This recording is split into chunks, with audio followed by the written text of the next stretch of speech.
Welcome to Bind EduTech, and this is a continued class of the poem The Laburnum Top. अभी तक के videos में हम लोगों ने इस पोयम का इंट्रोडक्शन देखा, इसके पोएट के बारे में कुछ जाना और एक पेड़ और एक पक्षी का नाम आया है जो मैंने आपको दिखाया भी। पेड़ का नाम जो है वो पोयम का नाम जो रखा गया है लैबर्नम, तो वो पेड़ का नाम है लैबर्नम, उसकी फ़ोटो भी मैंने आपको दिखाई थी। और एक बर्ड जिसका ज़िक्र हुआ था गोल्ड फिंच, तो उस बर्ड का भी फ़ोटो मैंने दिखाया था। और दोनों में, उस ट्री में और उस बर्ड में एक म्यूचुअल रिलेशनशिप था, मतलब कि दोनों एक दूसरे को कुछ प्रोवाइड करते थे। मतलब कि ट्री जो है वो गोल्डफिंच को कुछ प्रोवाइड करा रहा है और बदले में गोल्डफिंच भी ट्री को कुछ प्रोवाइड करा रहा है, तो इसी को म्यूचुअल रिलेशन बोला जाता है। ये हम लोगों ने देखा। उसके बाद हमने बहुत सारे वर्ड मीनिंग्स देखे थे और मैंने आपको बताया था कि वो वर्ड मीनिंग्स को जानना और समझना इस पोयम के कंटेक्स्ट में ये सबसे ज़रूरी है पोयम को समझने के लिए। मैंने आपको ये भी बताया था कि पोयम 3 स्टैंजाज का है, 3 पैराग्राफ्स का है, और फर्स्ट पैराग्राफ में क्या डिस्क्राइब किया, सेकंड पैराग्राफ में क्या डिस्क्राइब किया और थर्ड पैराग्राफ में क्या डिस्क्राइब किया है पोएट ने, ये भी मैंने आपको प्रीवियस वीडियोस में बताया है। फिर हमने पोयम शुरू भी किया था और फर्स्ट स्टैंजा हम लोगों ने इस पोयम का पूरा कर लिया था और सेकंड स्टैंजा में हम लोग आए थे। फर्स्ट स्टैंजा जो था उसके बारे में एक सेंटेंस में, मतलब सबसे शॉर्ट में फर्स्ट स्टैंजा को अगर डिस्क्राइब करना हो तो लिखा गया हुआ था कि फर्स्ट स्टैंजा में पोएट जो हैं वो लैबर्नम ट्री के मिजरेबल कंडीशन को डिस्क्राइब कर रहे हैं। 3 लाइन ही है फर्स्ट स्टैंजा में और तीनों लाइन में पोएट जो हैं वो एक लैबर्नम ट्री को देखते हैं और उस ट्री के बारे में वो बताते हैं कि वो ट्री का कंडीशन बहुत मिजरेबल है, बहुत ख़राब है। बताते हैं कि ट्री में खराबी क्या क्या है, तो बताते हैं कि it was silent and still, ये वर्ड यूज़ किया था उन्होंने, साइलेंट एंड स्टिल, मतलब कि कोई किसी तरह की आवाज़ उस पेड़ से नहीं आ रही है और पेड़ जो है वो हिल डुल भी नहीं रहा है। दैट इज़ बिल्कुल स्टिल वर्ड जो यूज़ किया कि एकदम पेड़ स्टिल है, साइलेंट है। फिर पेड़ का और मिजरेबल कंडीशन में बताया कि पेड़ में अब कुछ ही पत्ते बचे हुए हैं, फ्यू लीव्स, और वो पत्ते भी येलो हो चुके हैं और बाकी पत्ते जो थे वो झड़ चुके हैं उस पेड़ से। तो एक जगह वो पेड़ के बारे में पोएट ने लिखा फर्स्ट स्टैंजा में ही कि पेड़ जो है वो नेकेड लग रहा है देखने में। पेड़ जो है वो नेकेड लग रहा है, विदाउट लीव्स, विदाउट फ्लावर्स। उसके फ्लावर्स भी झड़ चुके हैं, उसके सीड्स भी झड़ चुके हैं, बस कुछ पत्ते बचे हुए हैं, वो भी अब येलो कलर के हो चुके हैं और वो भी अब झड़ने वाले ही हैं। तो उस ट्री को ऑलमोस्ट पोएट ने डेड डिस्क्राइब किया फर्स्ट स्टैंजा में कि वो ट्री जो है उसको, उसकी हालत देख के लगी, पोएट को लगा कि वो ट्री बिल्कुल डेड और यूजलेस है फर्स्ट स्टैंजा में।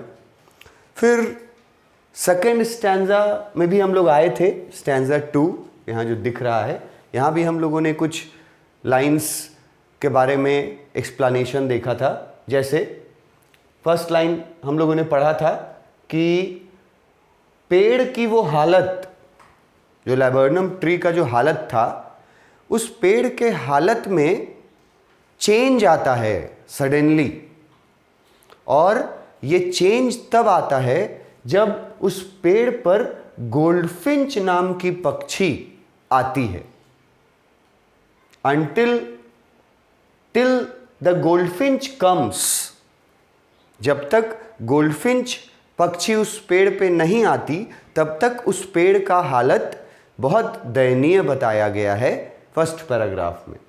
गोल्डफिंच आती है, उसके बाद पेड़ का जो हालत है वो चेंज हो जाता है और पॉजिटिव हो जाता है। लिखा है कि गोल्डफिंच के आने के बारे में लिखा, विथ अ ट्विचिंग चिरप, कि उसके पंख फड़फड़ाते हुए, ट्विचिंग वर्ड मैंने बताया था, पंख फड़फड़ाते हुए, और चिरप भी मैंने बताया था वर्ड मीनिंग में कि चिड़िया के साउंड को बोलते हैं, चहचहाने को बोलते हैं। वो चिड़िया पंख फड़फड़ाते हुए और चिरप करते हुए आती है उस लैबर्नम ट्री के टॉप के ब्रांच पर। पोयम का नाम रखा गया है द लैबर्नम टॉप।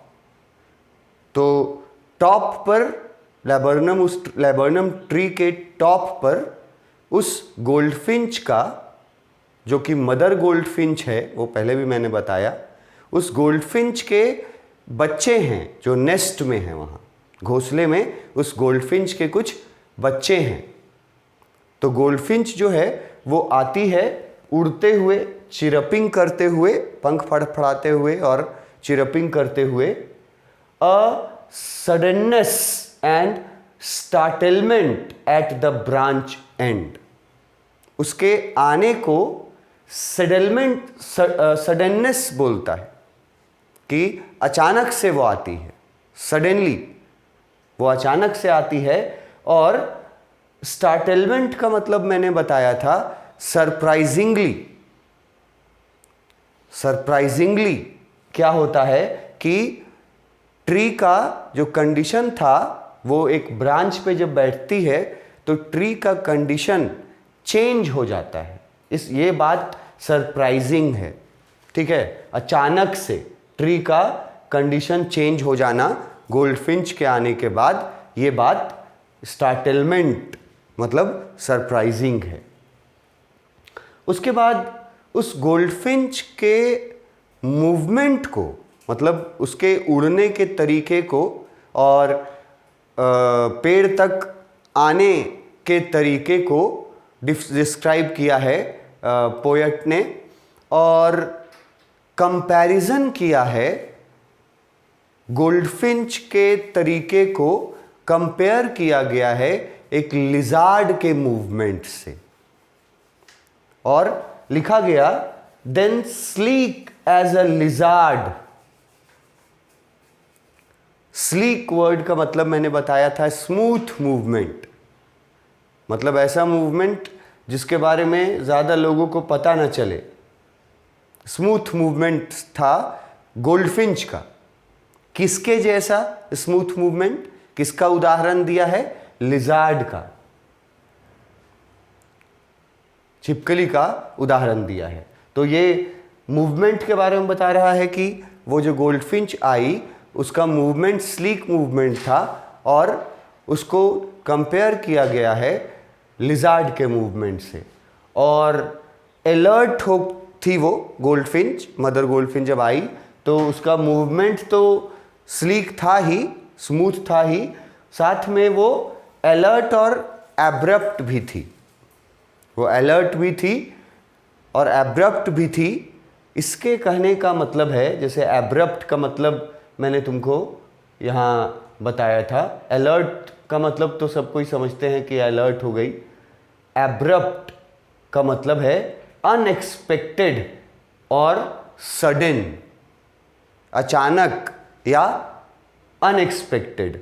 तो इस लाइन में जो एब्रप्ट वर्ड यूज किया यहां पर एब्रप्ट वर्ड जो यूज किया और अलर्ट वर्ड जो यूज किया, उसका मतलब ये निकलता है कि वो goldfinch, mother goldfinch smooth movement के साथ आई, है ना, बहुत अलर्ट थी। और किस चीज़ से अलर्ट थी? किसी अनएक्सपेक्टेड चीज़ के होने से अलर्ट थी। अनएक्सपेक्टेड क्या हो सकता था? अनएक्सपेक्टेड का मतलब यहाँ पर है कि कहीं उस गोल्डफिंच को वहाँ आते हुए, उस पेड़ पर बैठते हुए कहीं किसी की नज़र अगर पड़ गई, किसी शिकारी की नज़र पड़ गई और वो जान जाएगा, तो फिर गोल्डफिंच के घोंसले को, गोल्डफिंच के बच्चों को खतरा हो सकता है। और इसी खतरे से बचने के लिए, सेफ रहने के लिए गोल्डफिंच जो है वो एकदम स्मूथ मूवमेंट के साथ और अलर्ट होकर के आती है उस लैबर्नम ट्री के एक ब्रांच पर। यहां तक हम लोगों ने पिछले क्लास में एक्चुअली किया था। इसके आगे देखते हैं। शी एंटर्स द थिकनेस, यहां थिकनेस वर्ड को हाईलाइट किए हैं। शी एंटर्ड द थिकनेस, तो जो पेड़ था, लैबर्नम का जो पेड़ था, उसमें जहां पर सबसे ज्यादा थिकनेस था, मतलब कि जहां पे थिकनेस का मतलब क्या हुआ? जहां पे बहुत सारे पत्ते थे, थिक था वहां पर पेड़, जहां पर पत्तों से घिरा हुआ था, वो आ करके उस थिकनेस वाले जगह पर एंटर करती है। Thickness of the laburnum tree. Thickness का मतलब हुआ कि पत्तों के बीच, जहां बहुत सारे पत्ते हो, जहां देखा ना जा सके घोंसले को, तो वो थिकनेस वर्ड से डिस्क्राइब किया। वो आती है और वो सी एंटर्स द थिकनेस, वो थिकनेस में एंटर करती है, ट्री के अंदर गहराई में एंटर करती है। And a machine starts up चिटरिंग्स।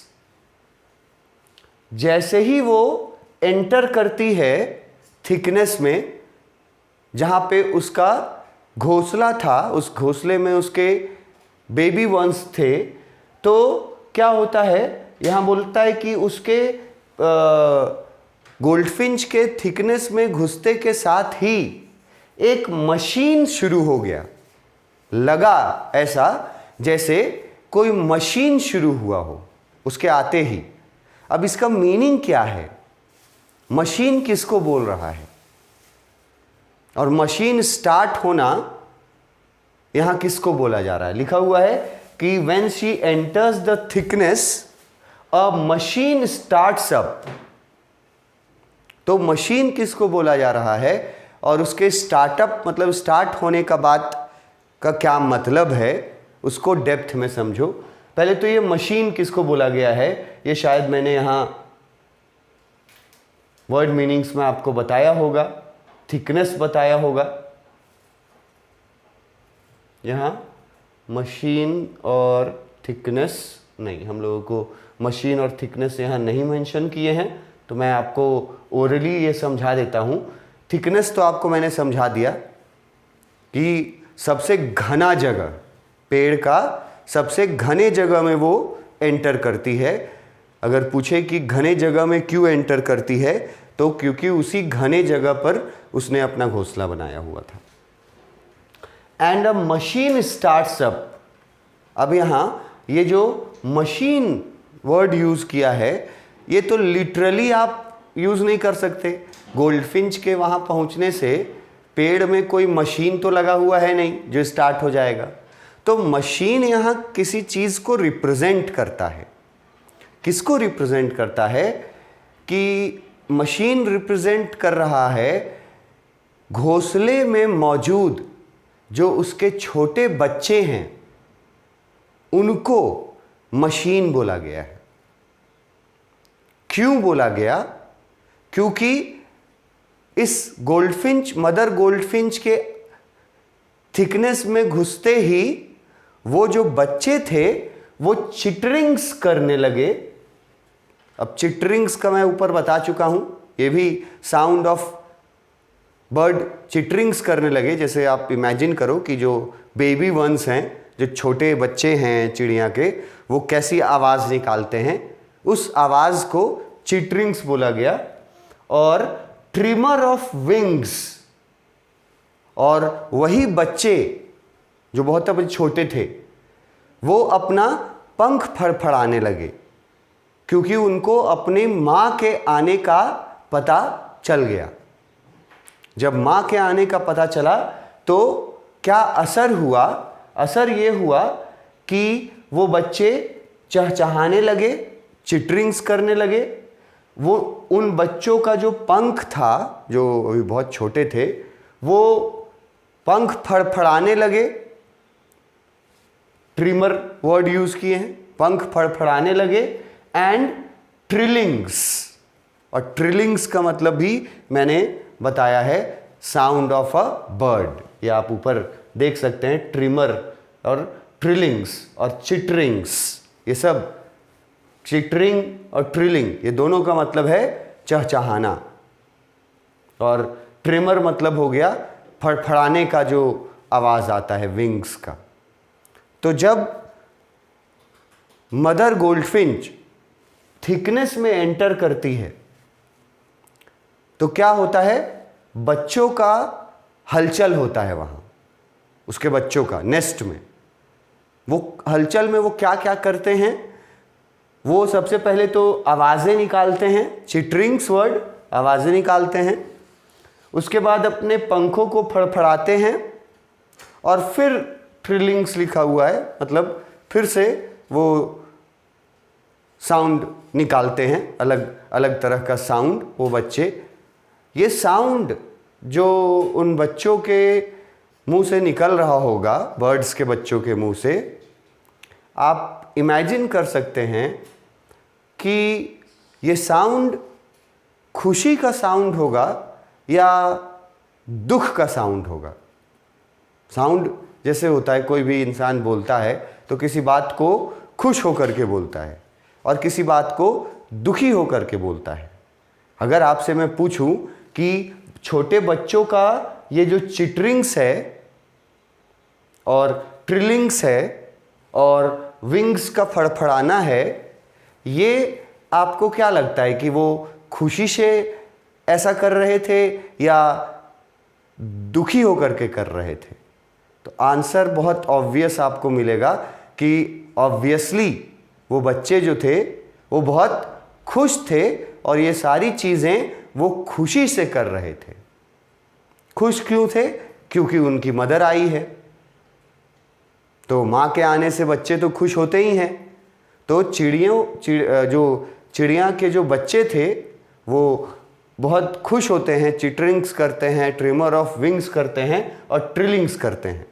तो इन तीनों साउंड्स को, पंख पे के फड़फड़ाने का आवाज़ और चिटरिंग और ट्रिलिंग्स का आवाज़, इस आवाज़ को बोला गया है कि ये आवाज़ सुन करके ऐसा लगा कवि को जैसे कोई मशीन स्टार्ट हुआ हो। क्योंकि जब कोई भी मशीन जब स्टार्ट किया जाता है तो वो साउंड निकालने लगता है। मशीन आप स्टार्ट करोगे तो मशीन से एक साउंड आएगा, और यहां भी क्या आ रहा था? साउंड्स आ रहे थे बहुत सारे। तो इसीलिए साउंड जो है उसके लिए लिखा गया and a machine starts up, कि जैसे ही वो मदर गोल्डफिंच थिकनेस में पहुंची, घने पेड़ के ये में पहुंची अपने घोंसले के पास, तो बच्चों के हरकत से, बच्चों द्वारा निकाले गए जो साउंड्स थे उससे ऐसा लगा जैसे कोई मशीन स्टार्ट हो गया हो।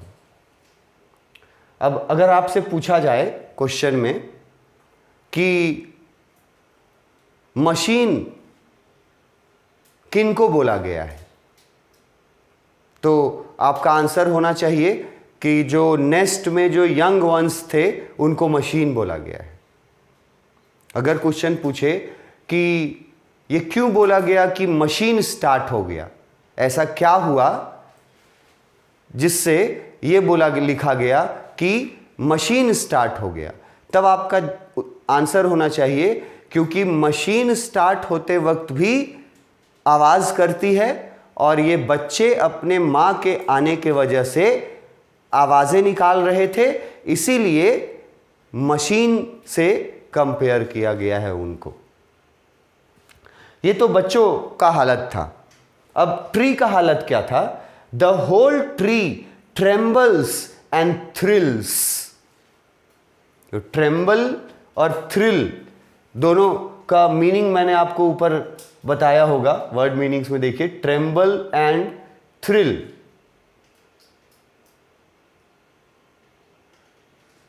कहाँ है ट्रेम्बल एंड थ्रिल? ये वर्ड भी हमको यहाँ नहीं दिख रहा है। ट्रेम्बल एंड थ्रिल, तो उसका हम मीनिंग आपको ओरली बताते हैं कि ट्रेम्बल और थ्रिल का क्या मतलब है। ये तो बच्चों का रिएक्शन था और बच्चों के साउंड्स को बोला गया, ऐसा लगा जैसे मशीन स्टार्ट हो गया हो कोई। पेड़ का क्या हालत था?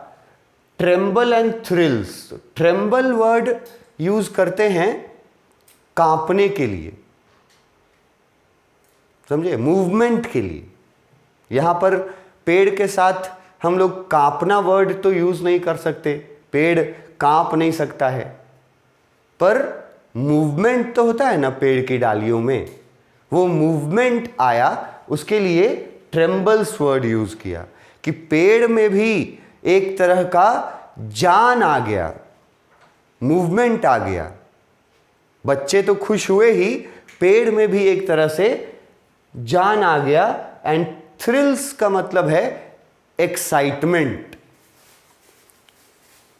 पेड़ में जान आ गया और पेड़ एक्साइटेड हो गया।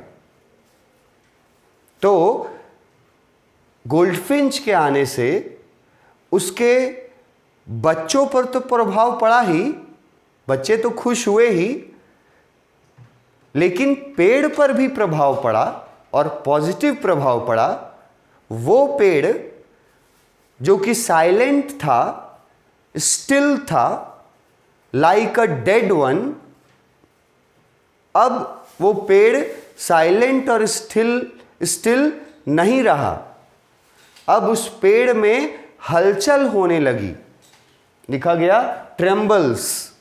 अब उस पेड़ में हलचल होने लगी और थ्रिल्स मतलब उस पेड़ में अब एक्साइटमेंट भी आने लगा।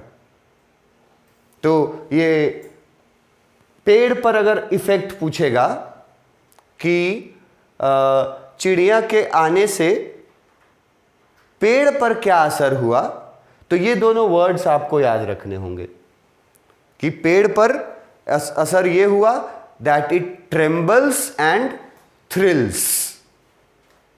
ये आंसर आपको देना होगा अगर पेड़ के बारे में पूछा।